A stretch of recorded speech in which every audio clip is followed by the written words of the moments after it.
Here we go. All right. So I'm a doctor, an anesthesiology resident in New York City, this very cold, very beautiful city.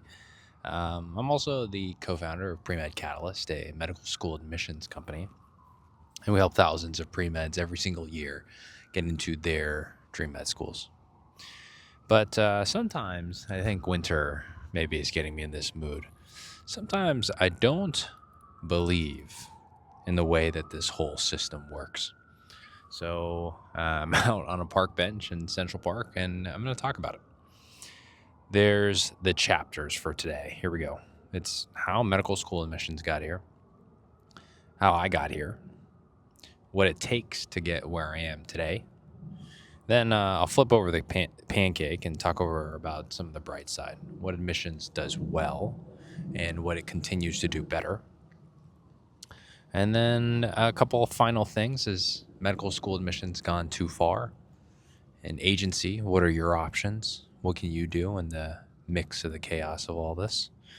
And then if I could do it again, what would I tell my younger pre-med self? It's going to be a longer, different type of video than maybe you're used to on my channel. So I got some iPad notes with some stats. I got a nice windbreaker because it's very windy today. And hopefully we can have a very interesting discussion about the grand complex that is getting people into medical school today. So, chapter 1, how medical school admissions got here, the costs that almost no one can afford to pay. So I'm going to give you a couple numbers here. This is from the AAMC. The average matriculant reports about 1,504 hours of research lab work and 470 hours of community work, and that's before starting medical school. About 74% of matriculants in 2023 took at least 1 year off after starting med school. I mean, you kind of have to put in that many hours of research and community service on top of going to college and being pre-med. That's up from 66% in 2020 and basically back in the 70s and 80s, up from 0% when literally no one was taking gap years. In 2023, 52,577 people applied to U.S. med schools and 22,981 matriculated. That's about a 43.7% overall acceptance rate. And maybe you think that's high, maybe you think that's low, but that's after weeding out every single person who never makes it to the application stage in the first place. The health grades had some data from the AMC, or they leveraged some AMC data, and said that an average applicant applied to 18 schools, which is a total of nearly 1,967,000 total applications. At the school level, matriculation rates are about 1 to 8%. And then a couple last big stats, and we'll talk broadly again. The reapplicant treadmill, about 25% of matriculants in recent cycles. This wasn't their first time trying.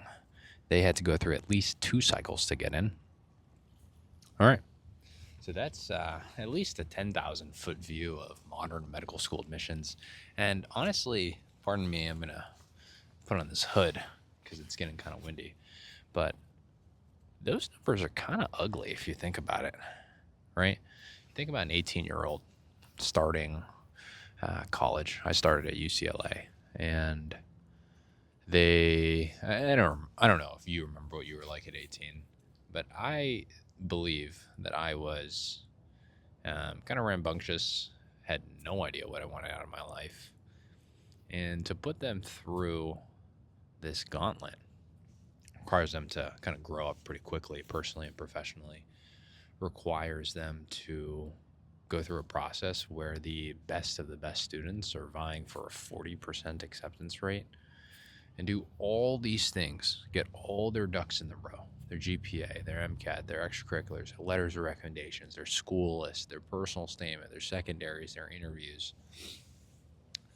It's a lot for an 18-year-old, and I find that challenge is a really good thing. However, too much challenge can put you in this place where it's too much. It's like on the other side of the Yerkes-Dodson law, if you know what I'm referring to, where it's like there's an optimum level of stress. Too much stress is bad for a person. It's just too difficult. And then too little stress obviously doesn't help you grow. There's an optimum medium level of stress.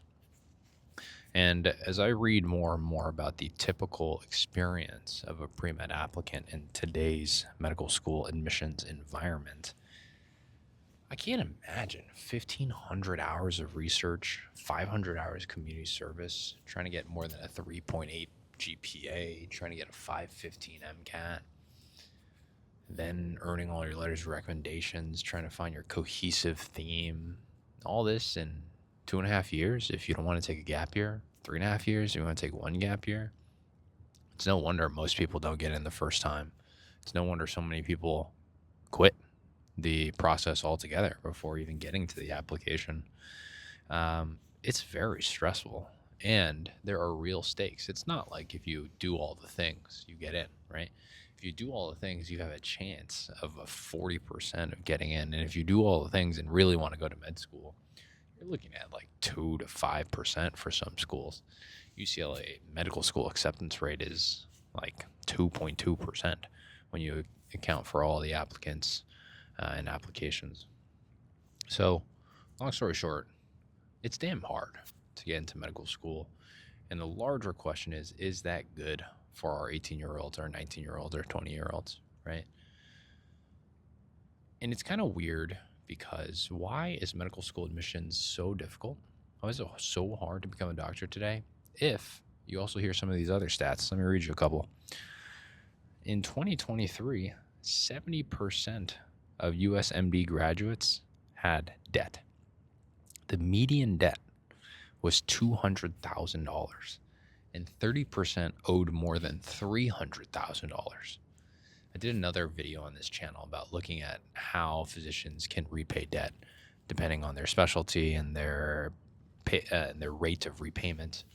And long story short, if you are a pediatrician who lives in California with $300,000 in debt, it almost is financially irresponsible of you to choose that career because of the amount of years you'll be trapped in that debt cycle, the amount of interest that you'll pay. So the thought I have is becoming a doctor in this day and age. Oh, please don't burn over. Okay, we're good. Becoming a doctor in this day and age, it almost feels like you need a psychiatrist to just get through all the mental stress and burden of the stakes and praying that you'll get in. But it also feels like you need a banker. So it's kind of insane that we are expecting our 18-year-olds to commit to a path. And I just don't think that becoming a doctor should require needing a doctor, needing a financial degree, needing a banker. So next we'll move on to kind of how I got here, my origin story. I went to UCLA thinking that I wanted to be a mathematician. I love math. I still love math. I think my first dream job was to be a physics high school teacher because I really loved my physics high school teacher and I really loved the subject. And then when I did some more digging, I felt like outside of high school teacher, the only job was to be an actuary. And I didn't really know what that was. Again, I was 18. I didn't really understand how insurance and risk and all that stuff works. So I had to try and figure out this pre-med thing. Pretty quickly, I realized that I had no idea what I was doing. Right, my parents sell clothes in Chinatown for a living. They barely speak English. My mom didn't graduate high school, much less college. So no one really understood collegiate admissions, much less graduate school admissions. And if you've ever tried to figure out this med school admissions thing yourself, you'll realize pretty quickly that there's a ton of advice that's contradictory. And so I relied on people that were older than me. I relied on people who had done it before, but even their advice varied, right? But I am glad I had a lot of mentors growing up. I think of a guy who graduated from the same high school, is a couple years older than me.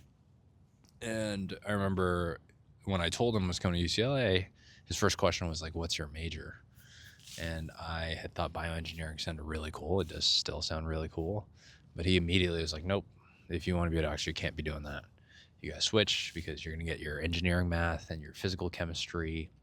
And if you switch to something like, I don't know, neuroscience, which is what I ended up eventually doing, you'll take the life science chemistry, and then you'll take the life sciences math, and it's just much simpler. And even at that stage, he had the foresight to understand that getting into medical school is a marathon length sprint. You're going to have to bust your ass every single day, week, month, especially again if you're going on a no gap year timeline. But you're going to have to do it for a very long time. And within a single day, within a single week, there's limited bandwidth, and there are diminishing returns to your time. And certainly, I do believe that I would have been able to do great in bioengineering, but I am not foolish enough to think that I would have been able to do just as well in bioengineering with the same amount of time compared to another major like neuroscience or psychobiology or biology or something like that. So he knew that this is a multifaceted game. You had to be able to do it all. And if you couldn't do it all, there was going to be a weakness in your application. And that red flag and that weakness was enough to really just take you out of the game. So, I mean, to this day, I credit a lot of the things that I learned from him about getting into medical school. He was just really looking out for me. And I think a lot of the contents that we make today and things I talk about today are really in the honor of passing forward what I learned from him and other mentors. So I switched eventually. And then I started doing the traditional pre-med things, the things that I thought medical schools wanted to see.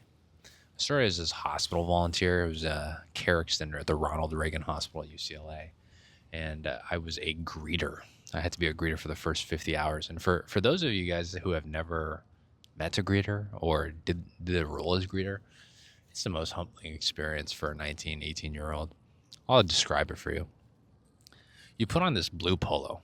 For me, it was way too tight. And these khaki pants, way too tight. Just classic hospital volunteer uniform. Then you stand at the front door of the hospital. The front door of the hospital has automatic doors.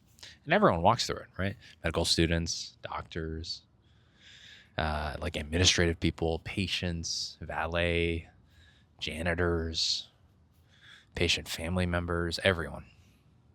And every time that door opened, must have opened, I don't know, 200 times an hour.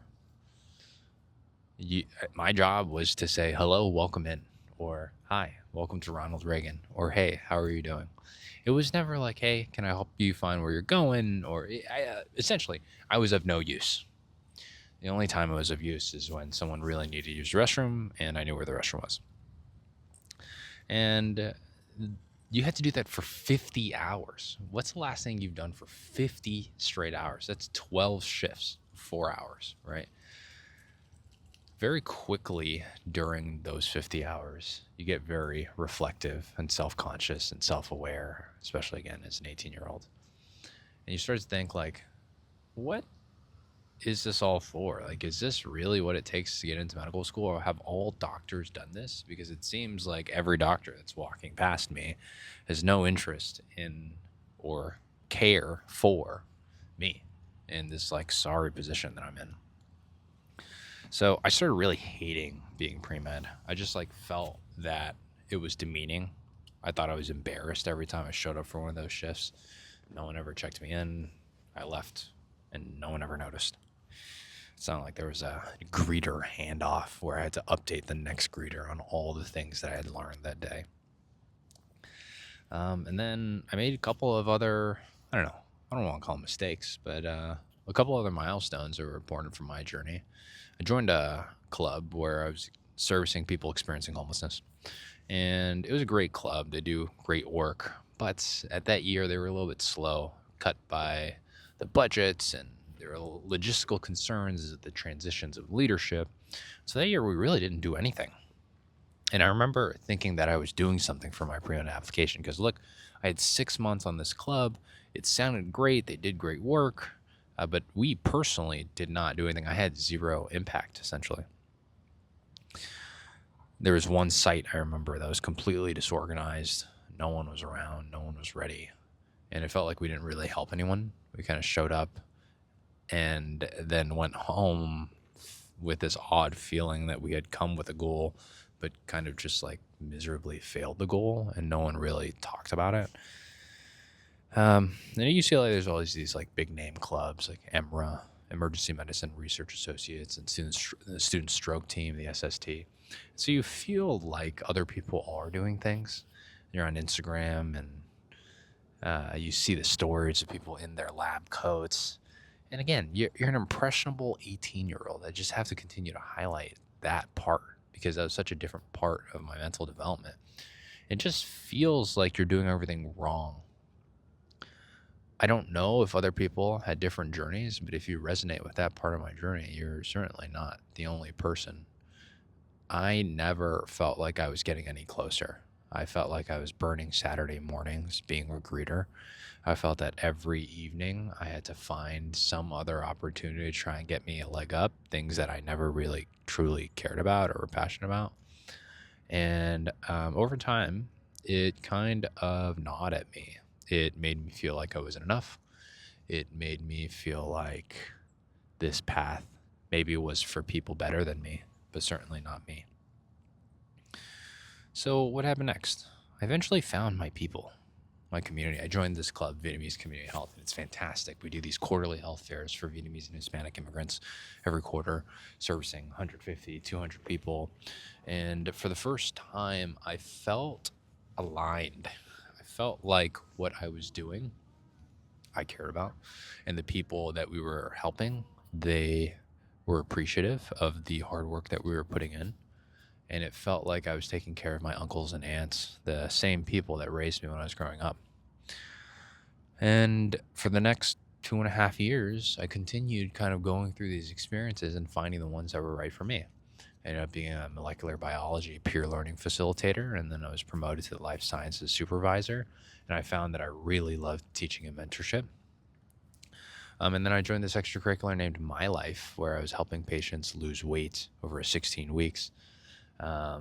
And I just found that like trifecta for me. I love basketball and sports and athletics.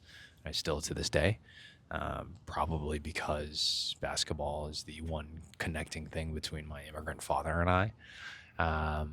I still feel very proud and grateful of my identity as a Vietnamese American and appreciate all the work that I did with that community. And to this day, teaching and mentorship is still really important to me. I mean, that's why if you've gotten to this point at all, you're watching some dude with a little cat fur ball speaking to a microphone in Central Park.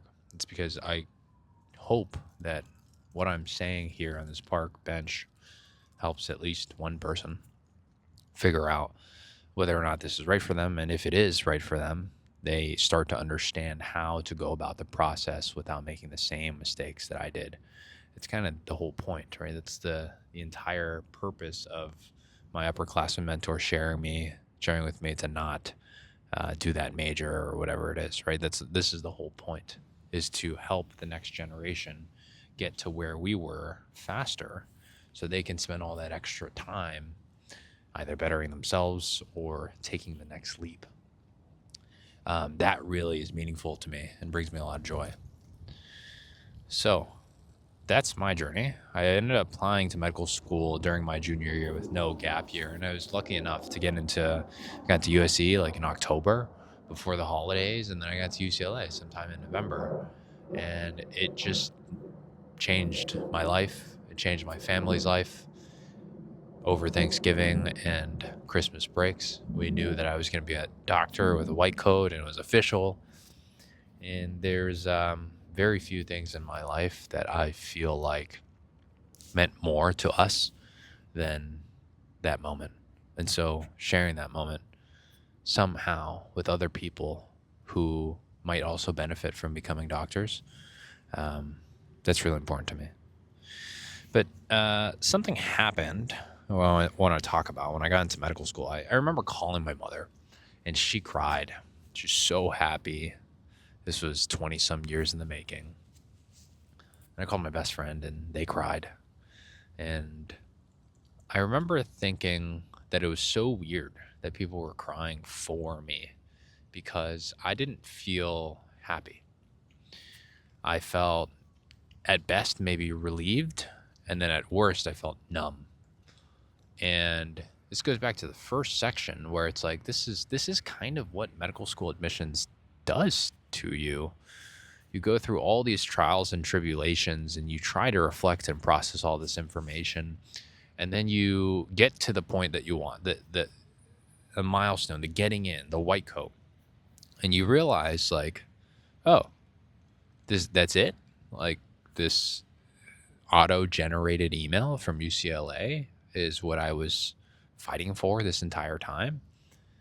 Look, don't get me wrong. I'm an anesthesiology resident in my dream program in New York City, and that acceptance, of course, started everything, and I am forever grateful for the position that I'm in now. But it doesn't mean that my feelings are invalid. And it doesn't mean that if you're feeling some way about your journey that you're busting your ass. And as the milestones come, and maybe even as you get accepted and match and graduate, that you don't feel that sense of like joy, and maybe it's more relief, maybe it's more indifference, maybe it's more numbness. I felt that too. And I think it's more a symptom of what we're doing to our young, aspiring future doctors than it is a description of something that's wrong with you. So that's kind of how my journey overlaps with what I think is the kind of ugly side of medicine. I think it's a good transition to get to the next chapter, which is what I think it takes to get into medical school today. And here's all the ugly things, the dark side of it all. JAMA is a medical journal. It's a very big name medical journal. And there's a landmark paper, a meta-analysis about 200 studies that involves 130,000 medical students. There's a prevalence about 27% in depression or depressive symptoms in medical students, and about 11% reported suicidal ideation during training. 11%, that's 1 in 9. You take 9 medical students, 9 residents, 9 attendings, or some sort of trainees, and 1 in 9 of them at some point had some suicidal ideation. There's something wrong with that, right? Like, being a doctor, you're supposed to be society's healer. And it is difficult. I'm sure as we all know and have experienced, it is difficult to give to other people when you can barely hold up your own cup, when your cup is not even full. So it's insane to me that 3 in 10 report depressive symptoms and 1 in 9 suicidal ideation. Only about 15% of those students with depressive symptoms sought psychiatric treatment, sought some help. So there's still a clear, in my head, stigma that getting help for these feelings is either detrimental to your professional career because you're afraid that maybe you're not hireable. Maybe you don't want other people to know that you're getting help because that may make you less competitive as an applicant or as a new attending. And 44 to 50% of medical students meet criteria for burnout at any given time. So, like, if you think about and truly reflect and internalize the pre-med experience, it's not hard to understand. And again, these the stats are for medical students and resident trainees, but I can't imagine it's that different for pre-meds. Like, if you think about what they go through, and I'll give you a story. It's not that surprising to me that our future generations of doctors are struggling, right? The student stroke team I talked about earlier is a competitive club at UCLA, and I thought it was a perfect club for me. I studied neuroscience, and my basic science research was in neuroplasticity after stroke. So clinical research, which is what the student stroke team does in the setting of stroke, I thought was a perfect addition to my application. I thought I was probably more well suited than most. I applied to that club 7 times. I wrote 7 new applications. I worked hard on the evenings and the weekends on that application every single time.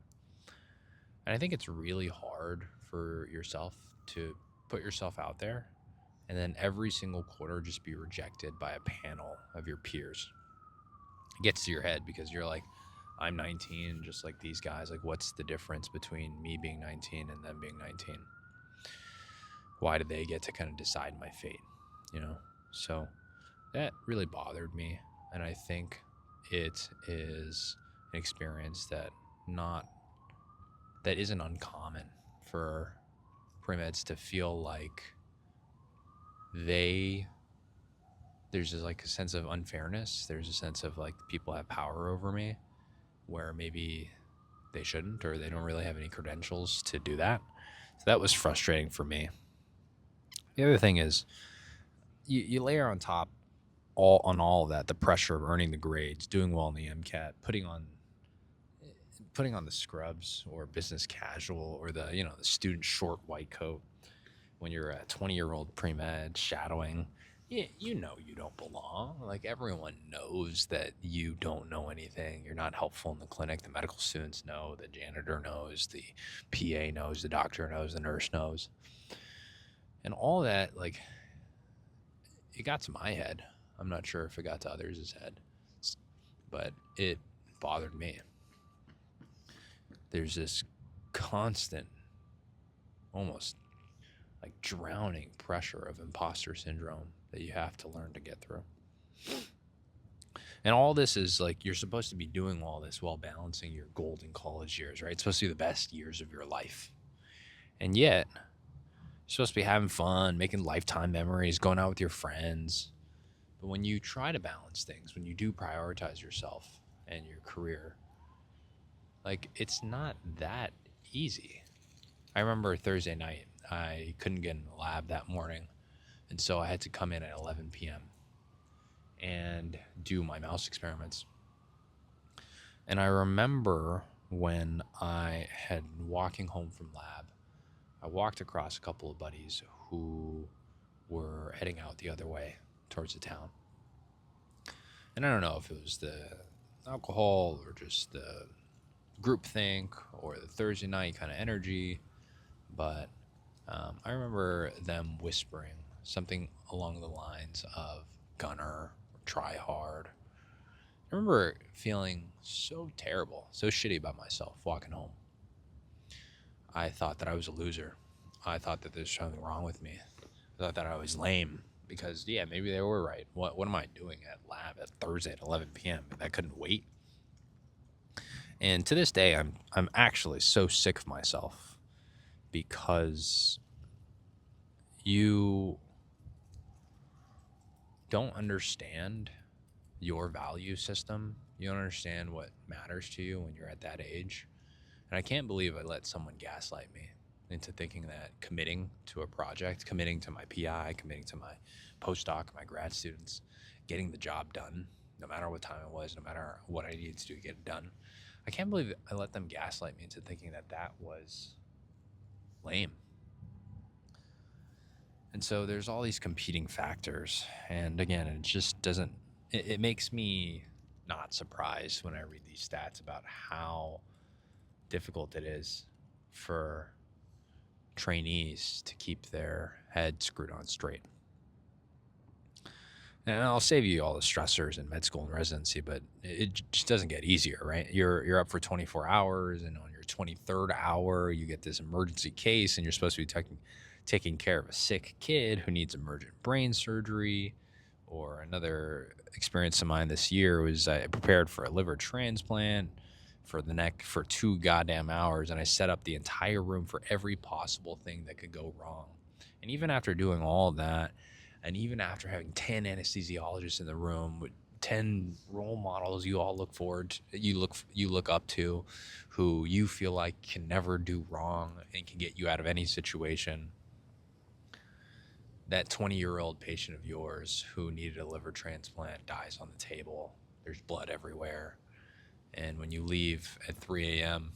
after everything's said and done, you run back into the brother who you met in the pre-op holding area, who joked about getting blue Arctic cold ices after the surgery was done.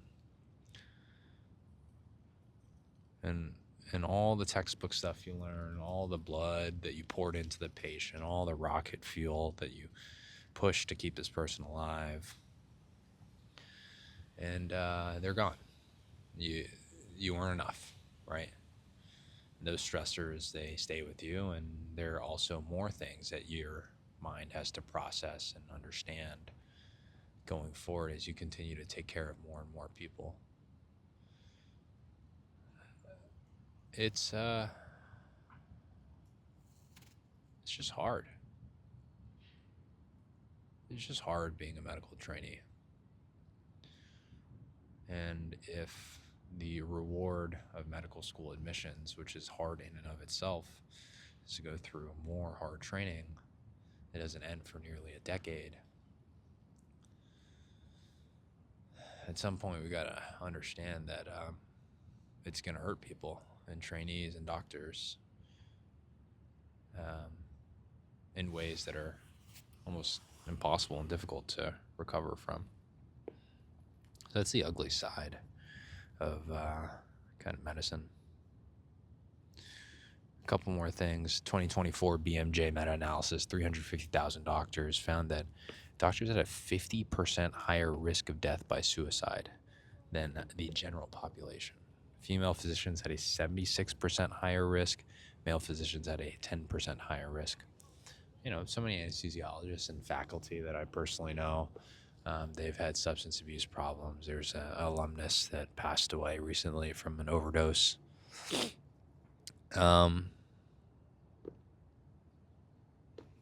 Anesthesiologists, every single day we take care of people on their most vulnerable days. And I just think it's the most cruel irony to see those same people pass away from their very own skill set of using drugs to help people is the same skill set that eventually took their lives. It's messed up, isn't it? There's something wrong there, isn't it? Isn't there? Interestingly, this Mayo Clinic study found that 57.1% of physicians would choose medicine again, down from 70% a decade earlier. So the number is falling, but more than half still say yes despite everything. So what gives? What gives? That's a good transition here to the next one, which is flipping the pancake over and talking about the bright side. What does admissions do well, and what is it great for? And I think for all the downsides of becoming a doctor, there still remains some of these unbelievable perks and pros. For most people, you'll rarely have to worry about finances ever again in your life, right? Being a doctor skyrockets you to the top 5 to 10% of earners in America, and you have a dreadfully consistent job. It's hard to lose. Doctors have been around for centuries, and I think they'll be around safely for many more to come.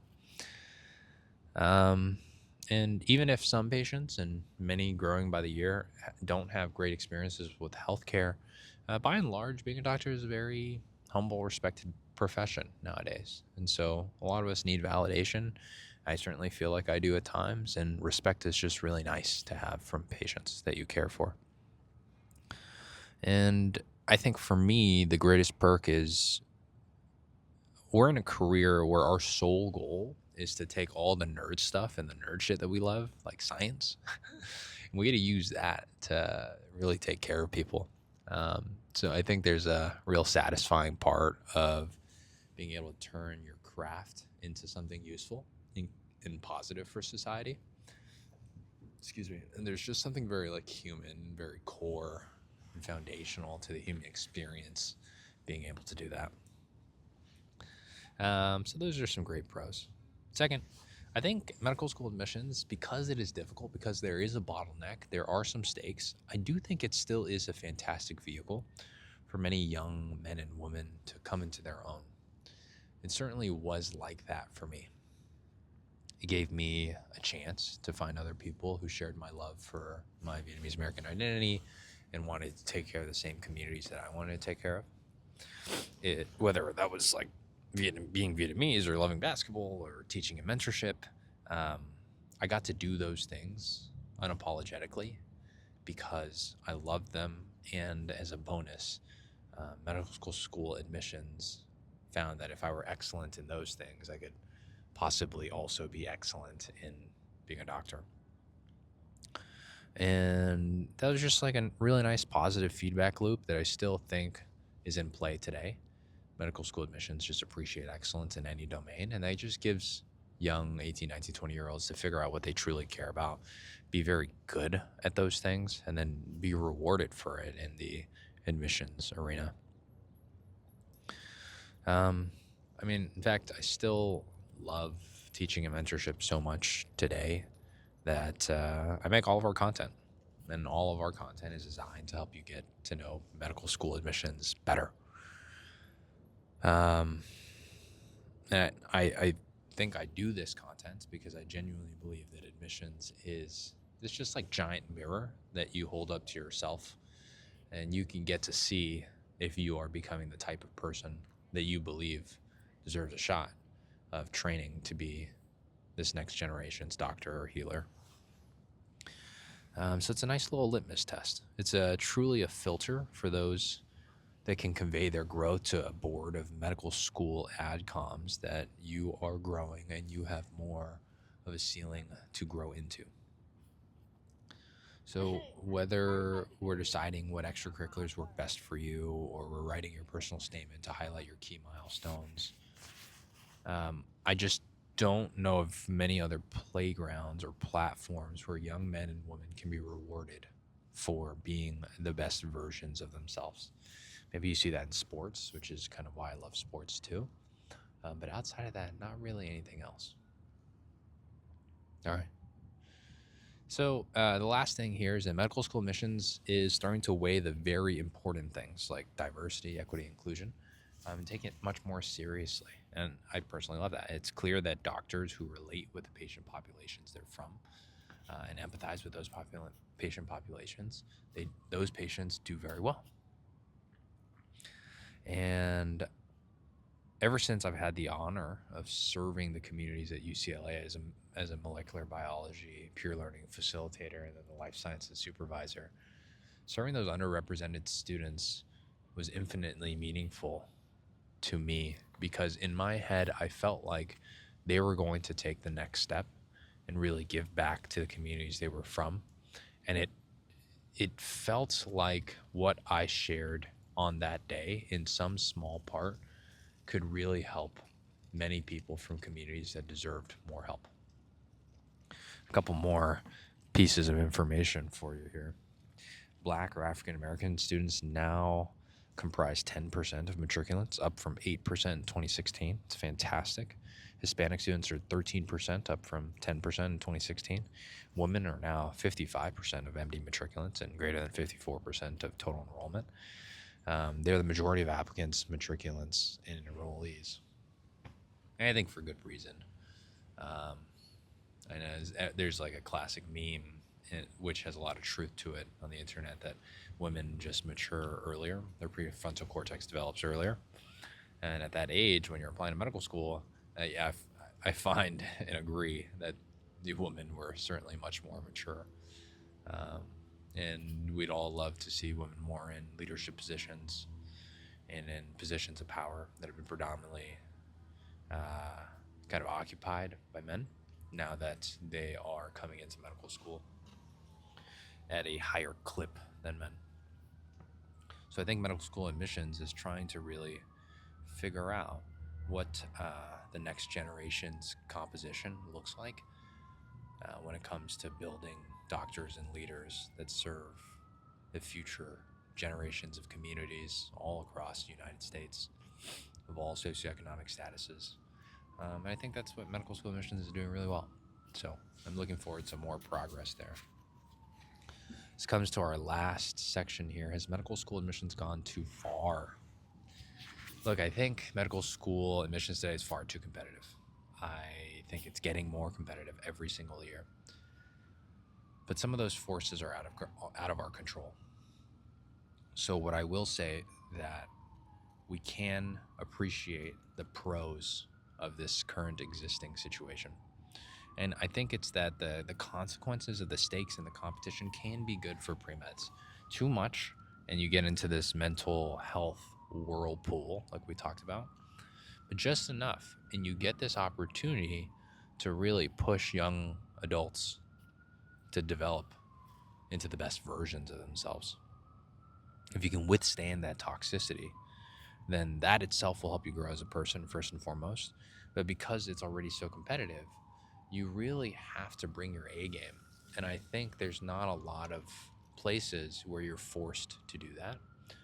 And so I personally find that in an era where participation trophies are so common and prevalent and they have their place, for medical school admissions, there is the positive benefit of forcing yourself to be competitive by these high standards, forcing yourself to just hold yourself to a high standard. That's great. The what else do I want to say here? I want to say that because everyone goes through this gauntlet and there's a huge bottleneck at the medical school admissions level, you get to the point where when you're in medical school, or you're a resident, or you're an attending, you have colleagues that are just absolutely world class in whatever they've chosen to dedicate themselves to. I'm grateful every day to be around them because they're inspiring. They bring their perspective to medicine and they teach me something every single day. I think that it's hard to change the sociopolitical dynamics. I think it's hard to change the amount of residency spots that are available that are contributing to the physician shortage.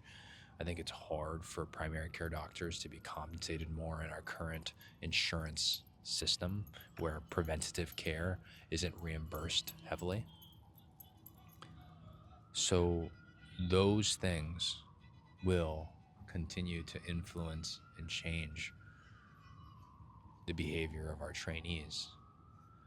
However, those things are being worked on, and I hope in a couple decades' time that those things will open up and we'll have primary care doctors that are paid what they're worth, that we won't have a physician shortage, so that people don't feel the need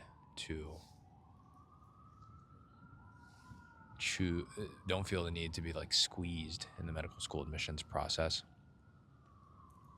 and that more seats can be opened up for the tens of thousands of doctors that I'm fully confident belong just as much, but aren't able to get in because of the seats restrictions. I'll end with this, what we can control is our ability to learn the game, to play the game, and then be the best version of ourselves so that we can excel at the game of medical school admissions. I know it's not much, but I find solace in knowing that there's anything that is truly in our control, something that you can choose, that I can choose, that'll help me get closer to my dreams, to your dreams, and hopefully maybe you feel the same way. Or maybe you don't. You're not weak or lazy if you look at this trade-off and then decide that it's not for you. But if you do decide to opt into medical school admissions, I want you to do it with eyes wide open. I want you to set up guardrails around your mental health and finances because you know that they will be stressed. And then I want you to be able to,